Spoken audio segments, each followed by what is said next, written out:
When people think of the GOATs of MMA, usually you hear Jon Jones, maybe even Royce Gracie. But when I think of the GOATs of MMA, I'm thinking more like Khabib, Islam, the Dagestani villagers.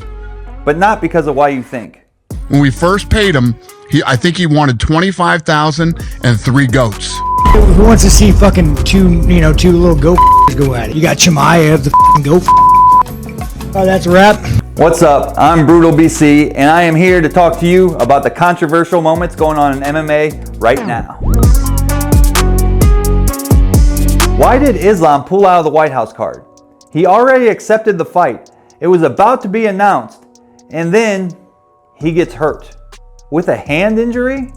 Wait a minute. With the same hand injury that he suffered when he defeated Dustin Poirier? This shit don't make sense.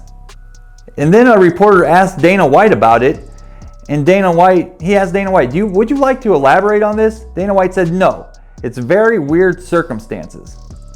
Now, I will admit, it is weird that an injury from 2 years ago is affecting you fighting now after you already fought JDM.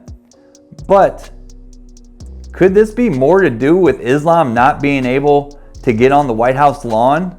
Maybe because of some of his affiliations? Maybe some of his beliefs? I don't know. I just think it's very odd that he gets hurt all of a sudden. And Islam's not the type of man that's a pussy. He said many times, I'm champion. I fight whoever they put in front of me. And of course, Ilya is a scary dude. But is he really hurt, or is he not allowed on the White House lawn? Let me know in the comments what you think. And if you got some information I don't, please educate me. Woo! Donald Trump, let's go open the White House. I'm coming. So the next thing we got to mention about the White House event is the lack of star power. We was promised this special big card, and now we got no Conor and we got no Jon Jones. I don't understand. Dana White acts like it's the card he produced, and he's actually getting called out by other folks like Ronda Rousey and other shit we'll get to in a little bit. But the lack of star power it's terrible. So we got no Jon Jones, we got no Conor McGregor. And at first, we got to be thinking for Conor, it's got to be about money, because they already blew their whole load on the White House card money-wise. And why would you put another superstar like Conor McGregor when he's going to bring such a good draw?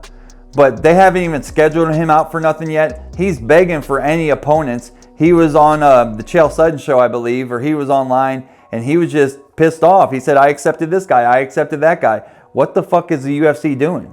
So, as I was aware, it was the White House. I was up for the White House. I know the administration was strong for me to be in the White House. It was McGregor versus Chandler. The story was built in.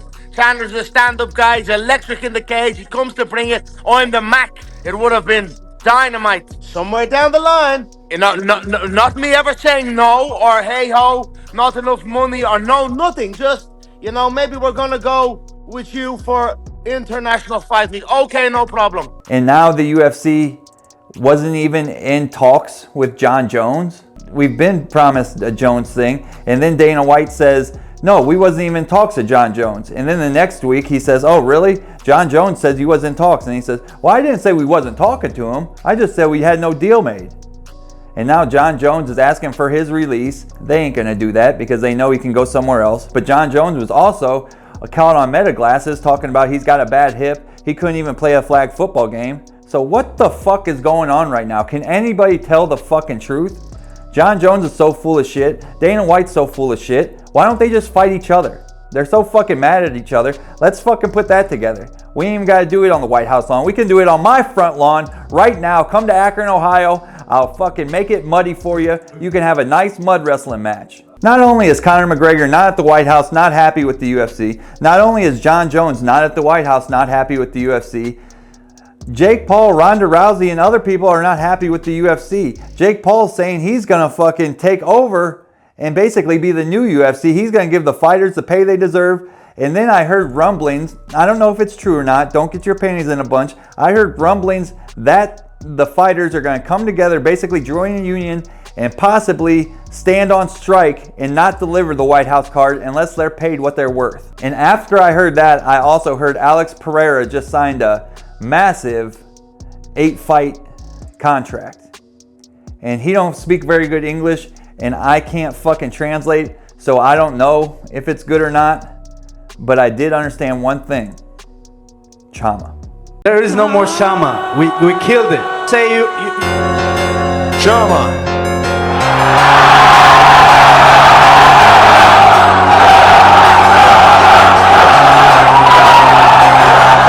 Now let's talk about Jake Paul buying out every fighter on the UFC.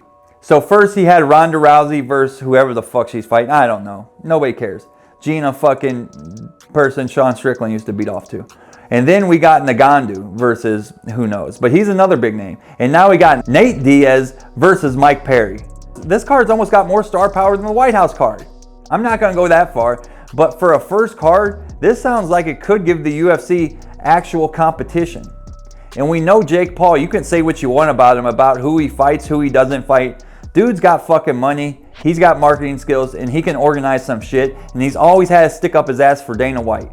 And now I think it's his life's mission to pay fighters what they're worth, which would be a fucking great thing for the fighters, because when you look at fighter pay, I seen something the other day, the minimum UFC pay is $12,000. And everybody watches the UFC.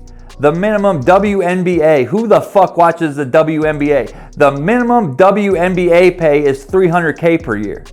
And now the 12 grand is only per fight, and then you get another 12 grand if you win. So wait a minute, so we got 24K, 12 and 12, and then let's say you fight 2 times a year. That's 48K.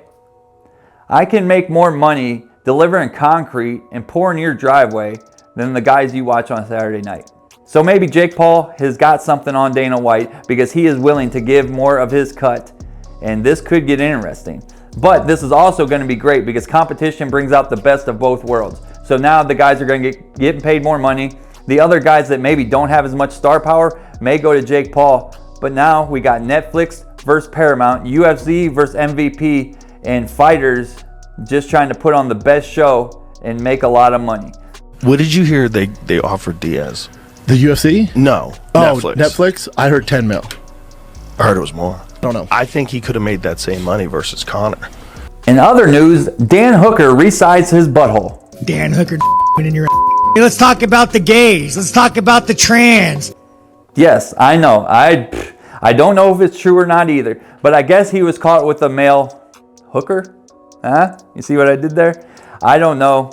I don't really care what another man does with his wiener. It has no bearing on me. He's actually a tough-ass fighter, and I like to watch him fight. But now that I think about it, you got to be a tough-ass dude to let someone resize your butthole.